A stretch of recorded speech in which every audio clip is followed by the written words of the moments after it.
अस्सलाम वालेकुम, welcome to another vlog. उम्मीद है कि सब खैरियत से होंगे। फ्रेंड्स, आज का हमारा टॉपिक फैब्रिकेशन, पाइप फिटर और वेल्डर है और ये वीडियो दो पार्ट्स में होगी। फर्स्ट पार्ट में हम फैब्रिकेशन और पाइप फिटर को डिस्कस करेंगे और सेकंड पार्ट में हम वेल्डर्स को डिस्कस करेंगे।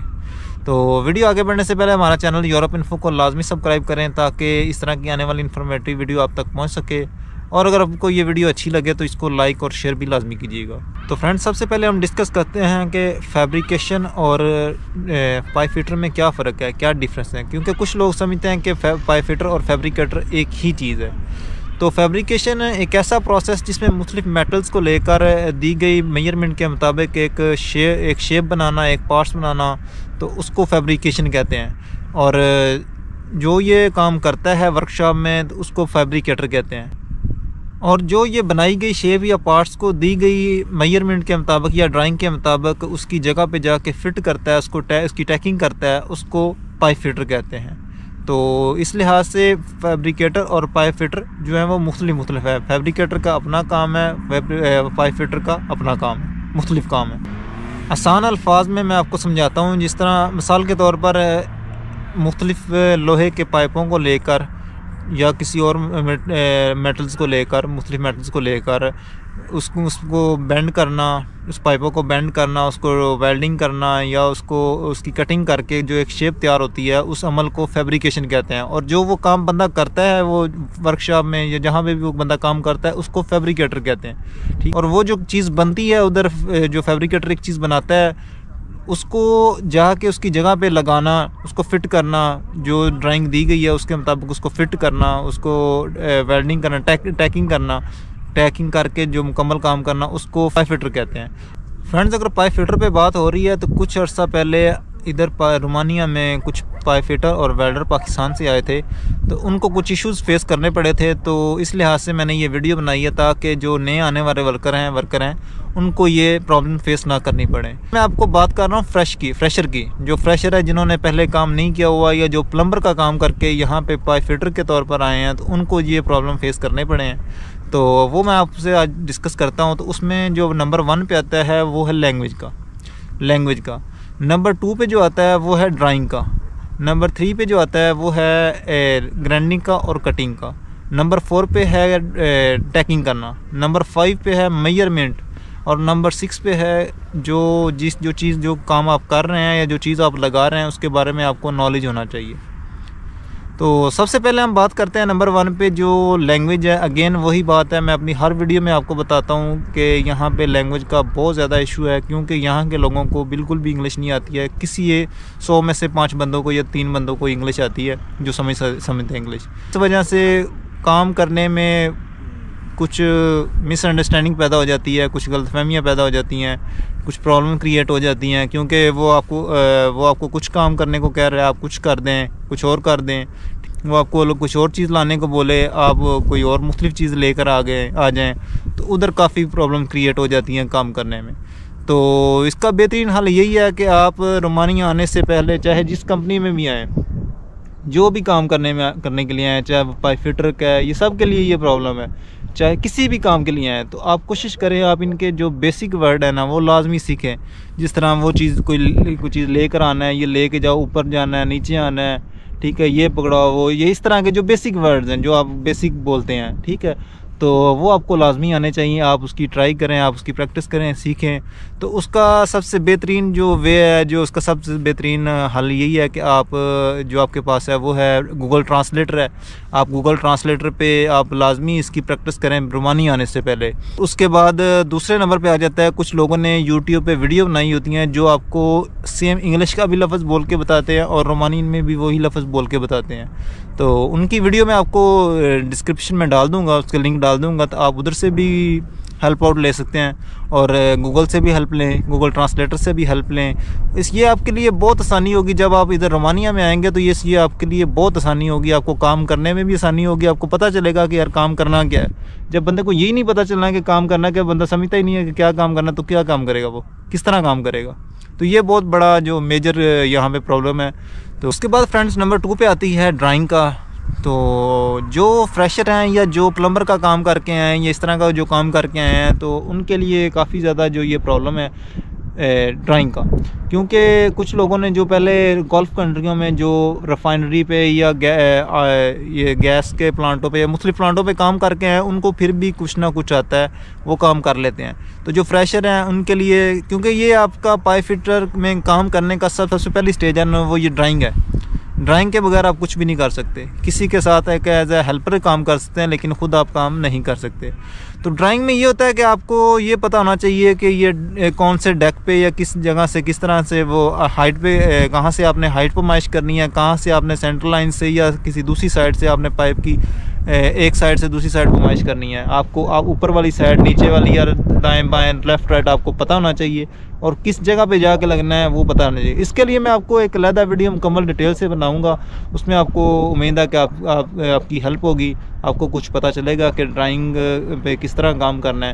क्योंकि यहाँ पे सारा काम ड्राइंग पे होता है, बगैर ड्राइंग के कोई काम नहीं। एक एक पाइप की अलग अलग ड्राइंग होती है, एक एक चीज़ की अलग अलग ड्राइंग होती है, उसके हिसाब से आपने उसके काम करना होता है। इसके बाद फ्रेंड्स आ जाती है कटिंग और ग्राइंडिंग। कटिंग और ग्राइंडिंग में ये होता है कि आपको पाइप या अपने स्पोर्ट लगानी है, अपने पाइप लगाना है, अपने कोई भी चीज़ काटनी है ना, वो आपको सीधी काटनी आनी चाहिए, ग्राइंडर से काटनी आनी चाहिए। क्योंकि वो यहाँ पे मिली में काम होता है, मिलीमीटर में काम होता है। तो लिहाजा इसलिए अगर आप कोई टेढ़ा काट देंगे या कोई इस तरह का हो जाएगा तो वो आपके लिए थोड़ा सा मसला हो जाएगा। तो कोशिश करें आप, जो भाई इधर आने वाले हैं, वर्कर आने वाले हैं, नए आने वाले हैं, वो जो फ्रेशर है, ठीक है, जिन्होंने काम किया वो तो मैं पहले भी आपको बता चुका हूँ, वो तो बिल्कुल ट्रेन है, उनको कोई इशू नहीं है। उनको बेसिकली एक ही इशू आता है, वो है लैंग्वेज का, ठीक है। उसके अलावा उनको कोई इशू नहीं है, वो बड़ा अच्छा है, यहाँ पे काम कर रहे हैं। तो कटिंग आपको लाजमी आनी चाहिए, क्योंकि यहाँ पे स्पोर्टें लगती हैं 45 डिग्री पे, 27 डिग्री पे। तो वो स्पोर्टें काफ़ी ज़्यादा लगती हैं, पाइप काटना पड़ता है, पाइप की बेवल बनानी पड़ती है। तो उसके लिए आपको कटिंग लाजमी आनी चाहिए। और ग्राइंडिंग की अगर हम बात करें तो ग्राइंडिंग में भी वही चीज़ है आपको, क्योंकि यहाँ पे जो बड़े स्ट्रक्चर लाइन में जो है ना, वो बड़ी जो प्लेटें हैं, जो बड़े लोहे की प्लेटें होती हैं, उनकी आगे बेवल बनानी पड़ती है, बेवलें बनानी होती हैं, और पाइपों की भी बेवलें बनानी होती हैं। तो उसके लिए आपको ग्राइंडिंग में आपका अच्छा खासा एक्सपीरियंस होना चाहिए, तो फिर ही आप वो बना सकते हैं, अदरवाइज़ वो आपसे नहीं बनती। तो उसके लिए बेहतर है कि आप जब तक पाकिस्तान में या जहाँ पे भी हैं, तो आप कोशिश करें कि आप इसका एक्सपीरियंस लें, इसकी ट्राई करें, आप खुद बार बार कोशिश करें, आपका कहीं आप वर्कशॉप में या कहीं भी जाकर आप जाके इसकी कोशिश करें। क्योंकि मुख्तलिफ जो वीज़ा प्रोसेस करवाते हैं, मुख्तलिफ जो एजेंसी हैं वो वीज़ा प्रोसेस करवाती हैं, उन्होंने साथ में ट्रेनिंग सेंटर भी रखे होते हैं, जहाँ पे वो ट्रेनिंग करवाते हैं जिस काम की भी, जिस बंदे के जिस मिसाल के तौर पर पाइप फिटर आना है तो या वेल्डर आना है, तो उसके लिहाज से वो उधर आपको ट्रेनिंग करवाते हैं। तो कोशिश करें उधर जाके उनसे ट्रेनिंग लें कि कटिंग किस तरह करनी है, वेल्डिंग किस तरह करनी है, उसके बाद ग्राइंडिंग किस तरह करनी है, ग्राइंडिंग के लिए कौन सी डिस्क किस काम के लिए चाहिए होती है। ये भी आपको नॉलेज में होना चाहिए कि कौन सी डिस्क किस काम के लिए होती है, पॉलिश के लिए, बफ के लिए, या कटिंग के लिए कैसी डिस्क इस्तेमाल होती है। इसके बाद आ जाती है टैकिंग करना। टैकिंग भी हमारे इस पाइप फिटर में बहुत ज़्यादा ज़रूरी है, क्योंकि कोई भी पाइप लगाना है तो उसको ज़रूरी बात है आपने टैग करना होता है, खड़ा करना होता है, वेल्ड करना होता है। तो उसके लिए आपको पता होना चाहिए कि टैकिंग आगे पाइप कौन सा है, SS है या दूसरा सादे लोहे वाला पाइप है, ठीक है, गैल्वनाइज है। उसके लिए आपको पता होना चाहिए, या स्टेनलेस स्टील दूसरी है, आपको पता होना चाहिए कि इस पे कौन सा जो स्टिक है, रॉड है, वो इस्तेमाल होना है, कितने एम्पेयर लेने हैं, इसने कितने एम्पेयर पे रखेंगे तो सही टैकिंग होगी, ठीक है। और आपको स्टिक वेल्डिंग, चाहे स्टिक वेल्डिंग है या CO2 है, आपको वो चलानी आनी चाहिए। अमूमन पाइप फिटर जो होते हैं वो स्टिक वेल्डिंग ही चलाते हैं। तो आपको स्टिक वेल्डिंग की आप कोशिश करें कि बार बार ट्राई करें, किसी ट्रेनिंग सेंटर में जाएं या वर्कशॉप किसी शॉप पे जाकर आप बार बार इसकी ट्राई करें, जो फ्रेशर हैं, ठीक है, उसकी ट्राई करें, ताकि आपको सही तरीके से आपको टैग करना आना चाहिए। क्योंकि एक बंदा जो दूसरा आपके साथ दो बंदे होते हैं, एक आप खुद होते हैं, आप दूसरा बंदा आप काम करते हैं। तो दूसरा बंदा एक भारी पाइप लेकर, एक वजनी पाइप लेकर ऊपर खड़ा है, या कुछ सपोर्ट लेकर आपको खड़ा है, तो वो दूसरा जो आप टैग कर रहे हैं, आपको टैग करना नहीं आ रहा, या टैगिंग आप नहीं लगा रहे, तो वो दूसरे बंदे के लिए ज़रा मुश्किल हो जाती है, ठीक है।